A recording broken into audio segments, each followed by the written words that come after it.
Hello YouTube friend, good morning. আবার আজকে একটা নতুন ভিডিও নিয়ে তোমাদের সামনে চলে আসলাম। আজকের বিষয় হচ্ছে আমাবুচি। দেখো, সামনেই চলে আসছে আমাবুচি। এই আমাবুচিতে কি করতে হয় কি না করতে হয় না, সেগুলো তো বোধহয় আমরা সবারই জানা আছে। আর যে সমস্ত বড় বড় মন্দির আছে তাদের তো আরও বেশি জানা আছে। তো আমরা তো ঘরের মধ্যেই ঠাকুরকে পুজো পাঠ করি, সেই জন্য আমরাও কিন্তু ঘরের মধ্যেও আমাবুচিটাকে খুব ভালোভাবে গুরুত্বপূর্ণভাবে মানি। তার কারণ হচ্ছে আমাবুচিতে যে স্বয়ং মা, তার কী হয়েছিল, পিরিয়ড হয়েছিল। সেই পিরিয়ডের সময়টাকে কিন্তু আমাবুচি হিসাবে ধরা হয়। তো আমরা তো ছোটোবেলা থেকেই ঠাকুরমা, দিদা, মা এদের কাছ থেকে শিখে এসেছি যে যখনই আমাবুচি শুরু হতো তখন আমাদের ঘরে যে মা কালী আছেন, মা দুর্গা আছেন, সেই মন্দিরে কিন্তু দরজাটা বন্ধ হয়ে যেত।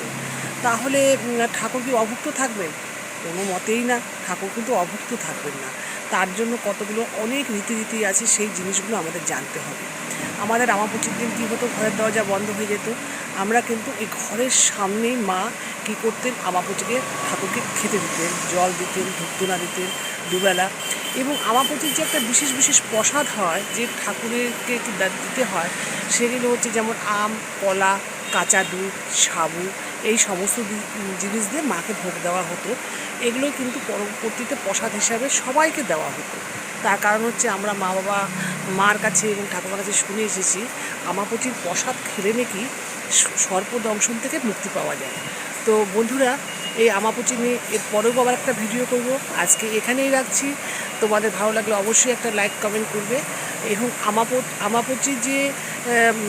আমাবুচিতে যে সমস্ত জিনিসগুলো আমাদের মা ঠাকুমারা করতে দিতেন না বা করতে হয় না, সেই জিনিসগুলো তুলে ধরবো এর পরের ভিডিওতে।